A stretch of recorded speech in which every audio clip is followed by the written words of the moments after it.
Dan saat ini aku menjabat menjadi first runner up di Sejap Jawa Barat tahun 2025 dan alhamdulillah kemarin baru aja lengser purna tugas. Waduh, Gitu. keren.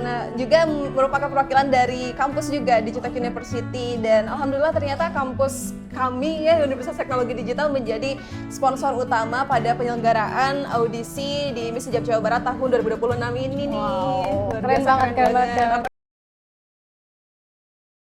Assalamualaikum warahmatullahi wabarakatuh.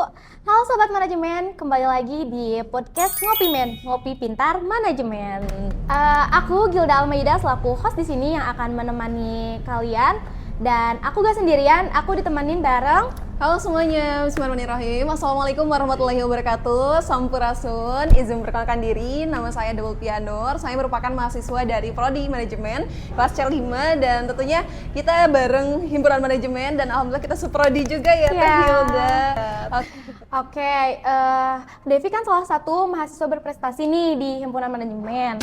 Di Prodi Manajemen. Boleh dong ceritain sekarang kesibukannya apa, terus ikut lomba apa buat menginspirasi teman-teman kita. Oke, sebelumnya perkenalkan juga, aku merupakan mahasiswa manajemen dari perwakilan Jawa Barat dan perwakilan dari Kabupaten Bandung Barat. Aku asal dari Cipendei dan saat ini aku berkuliah di semester 4 ya teman-teman.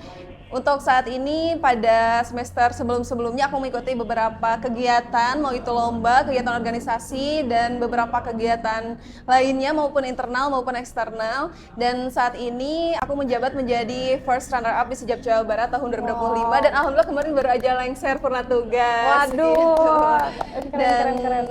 Juga merupakan perwakilan dari kampus juga di Citak University dan alhamdulillah ternyata kampus kami ya Universitas Teknologi Digital menjadi sponsor utama pada penyelenggaraan audisi di Miss Sejap Jawa Barat tahun 2026 ini nih. Wow, Luar keren biasa, banget. Apresiasi buat kampus kita tercinta Iya, ya. makasih. Kita harus bangga menjadi mahasiswa di Citek ya. Iya.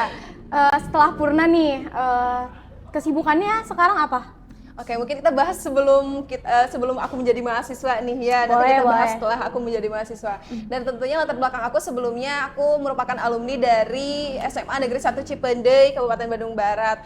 Sebelumnya latar belakang aku mungkin bukan di pageant, tentunya bukan di lomba-lomba yang seperti ini. Sebelumnya juga aku aktif lomba di saat SMA mengikuti berbagai kegiatan lomba baik itu kabupaten, mungkin antar sekolah juga. Aku merupakan Purna Paskibraka Indonesia Kabupaten Bandung Barat tahun 2022 dan alhamdulillah sudah purna juga gitu dan sekarang juga di Wisijab purna juga. Selain itu juga aku aktif di Polda Jawa Barat, merupakan anggota Binlat Polda Jawa Barat. Dan memang cita-cita aku dari dulu ingin menjadi seorang polisi dan masih jadi cita-cita juga. Dan saat itu juga saat SMA aku aktif di berbagai kegiatan lainnya yaitu kegiatan sosial seperti halnya di radio podcast pendidikan 1078 FM dan di sana aku diajari beberapa hal dan banyak hal sih dari mulai reportase, cara pembawa berita dan juga dari seorang menjadi MC, di protokoler itu diajarkan. Dan selain itu juga memang aku berkecimpung di dunia komunikasi sampai saat ini aktif juga nih di kampus. Alhamdulillah bukan hanya di SMA aja tapi melanjutkan di kampus menjadi seorang MC juga. Dan selain di kampus juga aku kadang dapat undangan di luar untuk mengisi acara atau pembicara narasumber seperti itu. Dan selain itu juga aku aktif di kegiatan-kegiatan lomba di SMA juga kayak juara sholawat mungkin kayak gitu. Terus kayak kegiatan-kegiatan yang seperti halnya kegiatan lomba pramuka karena aku juga sebelumnya ada pengalaman di bidang kepemimpinan. Dari awal aku alhamdulillah diamanahi dari sejak SMP ke SMA masuk pramuka dan diamanahi menjadi seorang ketua atau pradana atau di SMP itu namanya itu pratama gitu dan di SMA pradana dan sudah purna tugas juga alhamdulillah. Jadi pengalaman yang membawa aku sampai ke detik ini dimulai dari sejak aku SMP, SD mungkinnya dibentuk dari sejak dini gitu ya. Dan pengalaman-pengalaman itu gak bakal pernah aku lupain sampai detik ini menjadi bekal ilmu yang alhamdulillah bermanfaat gitu. Dan setelah lulus dari SMA Negeri 1 Cipendei, aku lanjut menempuh pendidikan aku di Universitas Teknologi Digital, mengambil prodi S1 Manajemen dan aku tidak hanya aktif di SMA, aku ingin melanjutkan perjalananku di babak baru ya, di lembaga lembaran-lembaran baru yaitu di dunia kampus ini, dan aku masuk ke Paguyuban Miss Hijab Jawa Barat sampai saat ini alhamdulillah dinyatakan menjadi first runner up Miss Hijab Jawa Barat tahun 2025. Untuk pencapaian prestasi saat ini mungkin selain keaktifan di bidang lomba, aku juga aktif kalau misalnya mengisi jadwal libur gitu ya, kayak ada waktu senggang nih ngapain ya gitu ya. Aku biasanya juga aktif untuk buat konten di media sosial, kalian bisa follow IG aku juga untuk kebutuhan gitu ya di Devi Lutfia. Dan selain itu juga aku kadang dapat kolaborasi bersama brand-brand kayak kecantikan karena memang fokus di pemberdayaan perempuan juga, dan selain itu juga aku fokusnya di beauty gitu ya, kecantikan, fashion. Kadang aku juga senang kayak explore kayak tempat-tempat gitu loh. Jadi untuk konten juga kayak seperti halnya di brand-brand, beberapa brand juga aku sebelumnya pernah kerja juga waktu saat mengisi libur kuliah 3 bulan di PT Paragon di Wardah menjadi host live streamer. Dan selain itu juga aku pernah berpengalaman bekerja di bidang finance keuangan, menjadi seorang marketing gitu loh. Mencakup tadi semua nih yang disebutin, itu kan mencakup public speaking. Nah, kamu bisa kayak pede banget ngomong di depan banyak orang, kayak banyak ngomong gitulah di depan banyak orang. Itu awalnya belajar atau emang kayak udah dapet dari kecil kamu tuh bisa kayak gitu? Semuanya juga pasti bukan turunan aja ya, kadang ada yang turunan gitu kan. Udah pinter ngomong nih dari kecil. Dulu tuh sejak TK aku orangnya pendiam, kadang pernah ditegur oleh guru aku karena aku kurang aktif gitu ya, kurang aktif dalam misalnya kayak menggambar juga masih keluar gores gitu kan dari TK. Mungkin aku lebih mengenal diri aku yang sesungguhnya itu sejak mulai SD. Aku lebih fokus pada pembelajaran akademik. Dari SD aku mulai dari kelas 2, kelas 3 alhamdulillah sering mendapat ranking kelas gitu ya, dan meningkat gitu. Dari SD juga kadang mungkin baru bertahap sih, misalnya dari ranking 3 dulu, terus alhamdulillah semakin naik kelas, dan akhirnya sejak SD dapat NIM. Waktu itu kan ada NIM ya, NIM tertinggi di sekolah waktu itu, angkatan waktu itu. Dan setelah SD juga memang aktif di pramuka setelah masuk kelas 4 SD, 5 SD gitu ya. Dan itu menjadi langkah awal perjalanan aku mungkin ya, dan sampai melanjutkan studi aku di SMP, di SMA. Dan yang paling aku rasain sih kayak proses aku yang benar-benar di bidang public speaking itu di SMA, karena memang waktu SMP itu COVID ya. Jadi aku tuh nggak terlalu fokus mengembangin skill gitu. Tapi ikutan kelas public speaking nggak sebelumnya? Mungkin bukan kelas public speaking, lebih ke radio ini, karena memang aku masuk ke komunitas humas radio, dan di sana aku banyak banget belajar banyak hal, bukan hanya dari seni berbicara gitu ya di public speaking ini, tapi aku diajarin seperti halnya tadi yang aku sebutkan, pembawa berita, siaran komunikasi, dan aku juga sering menjadi seorang MC. Selain itu juga mereportase keadaan atau mereportase kegiatan-kegiatan sosial seperti itu. Jadi mulai dari masuk yang radio itu jadi langsung ngembangin. Karena memang prosesnya 3 tahun selama aku SMA, dari mulai aku masuk SMA sampai aku lulus dan dinyatakan sebagai announcer atau kru radio, dan itu menjadi suatu pengalaman, banyak sekali hal yang aku pelajari di sana. Tadi di awal disebutin nih kamu ada jiwa kepemimpinan. Secara pengalaman kamu pernah memimpin apa nih? Kalau aku dari sejak SMP, alhamdulillah diamanahi menjadi ketua Pratama Putri, dan sejak SMA alhamdulillah menjadi Pradana Putri juga gitu di Pramuka. Di Pramuka, oke. Tapi pernah nggak sih ngalamin kayak beda pendapat gitu sama orang? Jadi ketua kan harus kayak menjadi penengah kan? Iya, betul banget. Pernah ada masalah apa terus kayak menyelesaikannya kayak gimana itu? Ya pasti sering kali sih, bukan hanya sebagai ketua ya, sebagai kayak personal individu antar individu aja pasti aja yang namanya konflik. Tapi kalau misalnya aku pribadi sebagai seorang ketua, karena aku memang bukan hanya di pramuka aja, sebagai ketua di saat kelas juga gitu ya, di kelas ditunjuk untuk menjadi seorang ketua murid saat sejak sekolah. Dan pasti banyak sekali kayak pendapat-pendapat yang tidak sejalan dengan keputusan kita. Tapi kembali lagi yaitu komunikasi, yang dimana kita harus bisa saling mengerti, saling menghargai. Tapi kadang kita tuh ngerasa kurang dihargai gitu ya, jadi sebagai seorang ketua. Kadang memang ada namanya kita tuh harus mengalah dan kita harus lebih mengedepankan pendapat orang lain, apalagi kalau misalnya sebagai anggota itu kan pasti banyak audiensnya ya. Dan apalagi kalau misalnya sebagai anggota ini memang pendapatnya satu suara dan kita perlu mendengarkan pendapat itu. Kalau misalnya dirasa kurang tepat gitu ya untuk jawaban atau keputusannya, lebih merundingkan kembali, mengkomunikasikan dan mengkoordinasikan kembali untuk tujuan yang baiknya seperti apa gitu. Berarti public speaking juga butuh banget Iya, ya di butuh situ banget. ya? Apalagi menjadi seorang pemimpin itu perlu menguasai ilmu itu. Ada niatan gak nih buka public speaking, kelas public speaking buat nanti di Digitech ini nih? Boleh banget tuh ya, itu kita bisa collab sama Iya kan Amen ya, juga sama nih. nanti kita buka secara umum aja Iya. ya. Kadang aku juga sering sharing-sharing ke teman-teman melalui live streaming. Kadang aku juga ada podcast di Spotify untuk kayak beberapa tema sih, bukan hanya menyangkut public speaking gitu. Boleh follow aja, nanti kita Iya, ketikin di sini ya. Apa nama username? Spotify-nya MHC Muslimah Hijab Cerdas. Itu ke advokasi aku di Muslim Hijab ini. Kebetulan branding IG-nya juga selalu menyampaikan materi-materi ya. Iya, betul sekali. Boleh sekalian di follow juga IG-nya ya teman-teman. Nanti kita tulisin Sharing-sharing dulu. sana Iya. Kadang ada yang masuk juga DM gitu ya, Kak gimana sih caranya biar bisa pede, terus bisa lancar ngomong, public speaking. Kadang aku tuh suka, aduh gak pede gitu kan. Jadi pertama memang harus kembali ke diri kita masing-masing gitu. Jadi kita nanti bisa sharing-sharing lebih lanjut, mau itu via DM atau WhatsApp gitu ya, biar lebih dekat lagi gitu.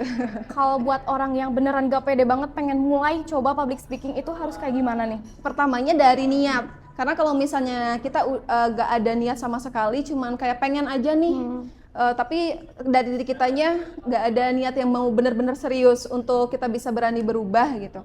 Dan kembali lagi kita bisa keluar dari zona nyaman sih. Kadang kayak ya udah apa adanya aja gitu kan. Ngerasa gak pede, aduh tapi pengen bisa gitu. Yang pertama memang niat, selanjutnya juga harus tekad yang kuat dan berani sih. Intinya berani dulu aja. Berani buat coba hal baru, berani buat tampil di depan orang banyak, berani buat bisa berbicara di depan orang banyak gitu. Dan latihan kuncinya. Cuman tapi kan orang tuh kayak kadang ada takut diketawain lah, takut kayak duh aku salah gak ya, takut salah gitu. Nah itu supaya biar kita nggak punya pikiran kayak gitu gimana? Pasti semua orang merasakan hal yang sama gitu ya. Aduh kayaknya aku sedih perhatiin itu sama orang. Tapi kenyataannya nggak semua orang tuh memperhatikan kita secara berlebihan gitu. Jadi tetap harus kita fokus pada diri kita sendiri, kita percaya bahwa kita bisa, tunjukkan yang terbaik. Intinya kita bisa mempersiapkannya dengan baik, itu pasti kita juga akan mendapatkan hasil yang terbaik dari apa yang sudah kita usahakan, yang udah kita latih semampu kita. Dan pasti yang namanya manusia punya kekurangan gitu ya, meskipun kita ada kesalahan wajar karena kita masih belajar. Mau itu orang berbicara seperti apa, seperti ini, yang penting kita fokus pada pengembangan diri kita. Seperti itu. Kalau buat aku kan udah semester mau lanjut semester 5. Tapi gak ada kata terlambat kan buat belajar public speaking. Gak ada terlambat. Meskipun kita kayak udah lulus kuliah tapi kita ngerasa masih kurang nih, masih perlu upgrade skill gitu ya. Lanjut aja gitu buat terus melatih, ikut-ikut kelas misalnya webinar atau mungkin ikut praktek yang diadain oleh misalnya pemerintah ataupun oleh swasta. Kita bisa ikut kelas-kelas, sana banyak banget sekarang ya kelas-kelas terkait public speaking, mau itu di internal kampus ataupun di luar kampus. Karena menurut aku ilmu itu memang gak berat buat dibawa sih, meskipun kita perlu ngeluarin materi gitu ya untuk bisa dapetin kelas itu, tapi worth it banget gitu buat pengembangan diri kita.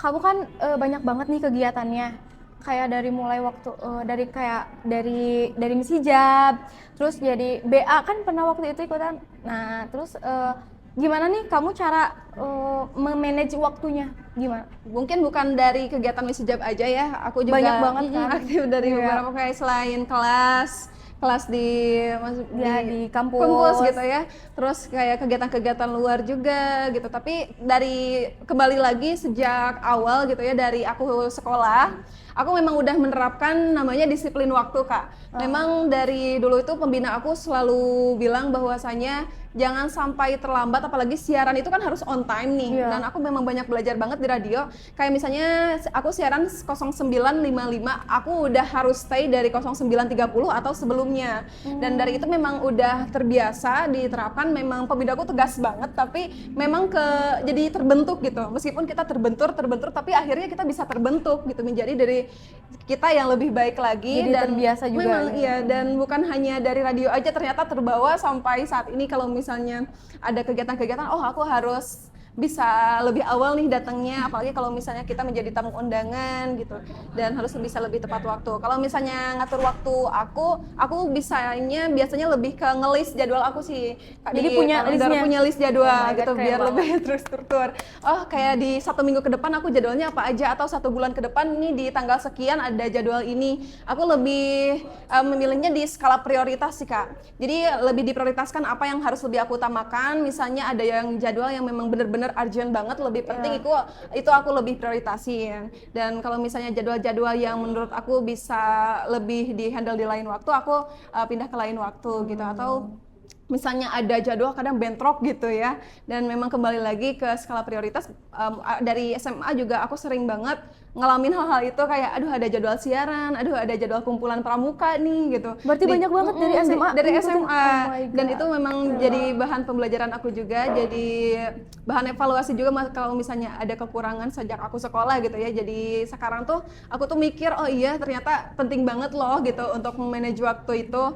Dan setelah itu juga kadang aku ikut ke satu organisasi dulu untuk menyelesaikan apa yang harus aku selesaikan. Setelah selesai aku kembali ke organisasi yang lain gitu, untuk bisa menyelesaikan tugas aku juga. Jadi dalam satu waktu aku bisa mengatur untuk keduanya bisa terus bersamaan dan terselesaikan gitu.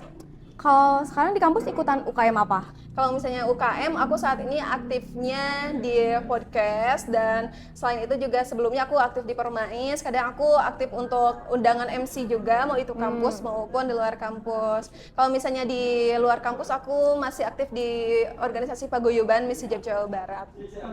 Selain itu juga di bidang forum ekonomi kreatif di Bandung Barat. Jadi itu lebih ke dinas dari ekonomi kreatifnya gitu. Ngapain tuh itu? Itu kegiatannya lebih ke UMKM sih, karena memang aku manajemen nih, jadi aku juga pengen fokus ke bidang ekonominya gitu. Jadi bukan hanya di bidang pemberdayaan perempuan aja, tapi aku pengen memperdayakan masyarakat Bandung Barat juga untuk bisa lebih fokus ke bidang ekonomi di entrepreneurnya gitu. Jadi itu tuh kegiatan buat mendukung UMKM. Betul banget. Yo, jadi kalau misalnya aku punya UMKM nih, bisa dikenalin ke itu? Nah, bisa di branding. Jadi kalau misalnya setiap kota kabupaten itu, karena aku dari asal Kabupaten Bandung Barat, jadi aku ikut menjadi Forum Ekonomi Kreatif Bandung Barat juga. Dan itu untuk pelaku usaha UMKM bisa membranding produknya lewat komunitas kita, seperti itu. Nih boleh yang punya UMKM ya, mahasiswa Khususnya manajemen. warga Bandung Barat. Iya. Boleh nanti tinggal call me ininya aja ya. Okay. Nah Kak, sekarang aku mau nanya nih, planning ke depan Kakak apa?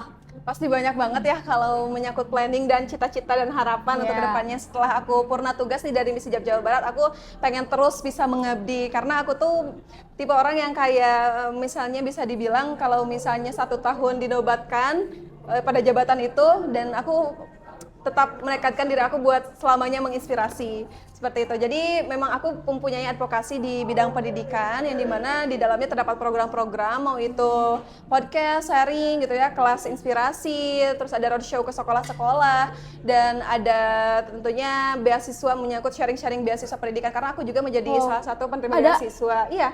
Jadi sebelumnya juga aku ada sharing session mengenai beasiswa pendidikan ini bersama pihak kampus, yaitu pihak PMB.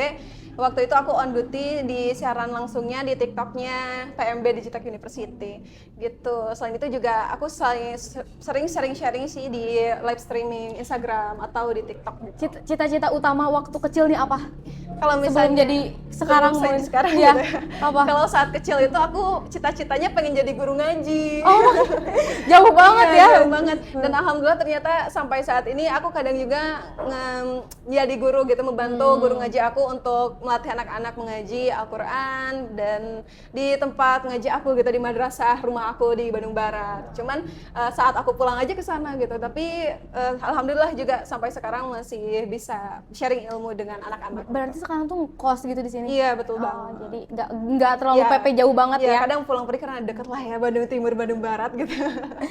Masih bisa kejangkau. Nah, selain itu juga ya, untuk harapan kedepannya, mungkin planning kedepannya aku pengen bisa fokus lagi di kampus aku, khususnya di internal, dan aku pengen bisa terus ngembangin skill aku maupun itu pengalaman aku, dan aku pengen bisa terus sharing ilmu yang sedikit ini gitu kepada teman-teman semua. Jadi jangan sungkan teman-teman buat bisa sharing-sharing sama aku, dan aku terbuka banget buat teman-teman yang mau sharing.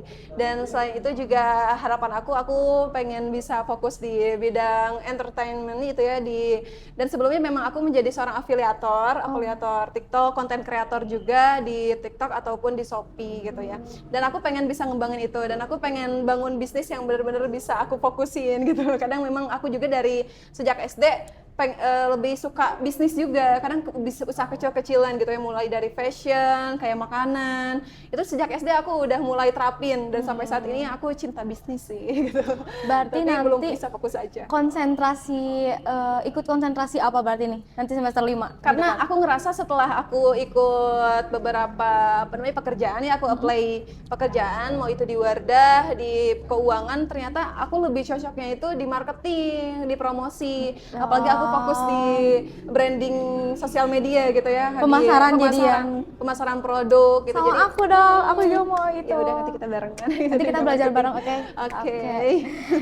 Terakhir nih, boleh dong kayak kasih motivasi atau saran buat orang yang benar-benar gak pede ngomong di depan banyak orang, terus kayak pengen memulai hal baru tapi takut. Boleh dong kasih motivasinya buat kita? Oke, motivasi dari aku, so buat teman-teman yang masih banyak takutnya, yang pertama berani buat bisa ambil keputusan, berani buat keluar dari zona nyaman. Aku percaya bahwa kalian semua pasti bisa keluar dari zona nyaman dan bisa melawan rasa takut itu. Yang penting kita kembali lagi ke niat diri kita bahwa kita bisa berubah, kita bisa belajar, dan kita bisa menampilkan diri kita yang terbaik. So, kalau misalnya teman-teman butuh saran dari aku atau butuh sharing atau sekedar motivasi dari aku bakalan terbuka banget buat teman-teman. Dan tetap semangat, jangan pernah takut, jangan terlalu memikirkan bahwa orang lain itu akan menjudge kita. Meskipun memang banyak sekali kalau misalnya jadi sosok figur gitu ya, aku merasakan bahwa pasti bakal banyak cacian, makian, atau hinaan, hujatan. Yang terpenting kita melakukan yang baik dan kita bisa menampilkan yang terbaik. It's okay kalau misalnya kita ada kesalahan, kita perbaiki. Dan selama kita masih belajar, tentunya kita akan bisa terus berproses dan terus menjadi manusia yang baik ya, dan harapannya bisa selalu menginspirasi. Oke, teman-teman. Jadi buat teman-teman kita yang mau berkembang, jangan takut, intinya ya. Jangan takut, berani untuk memulai. Iya, oke. Oke, sobat manajemen, segitu dulu podcast kita hari ini. Saya Gilda Almaida selaku host, dan saya Double Piano sebagai narasumber pada episode kali ini. Kita harus pamit undur diri. Billahi taufiq wal hidayah. Wassalamualaikum warahmatullahi wabarakatuh. Sampurasun.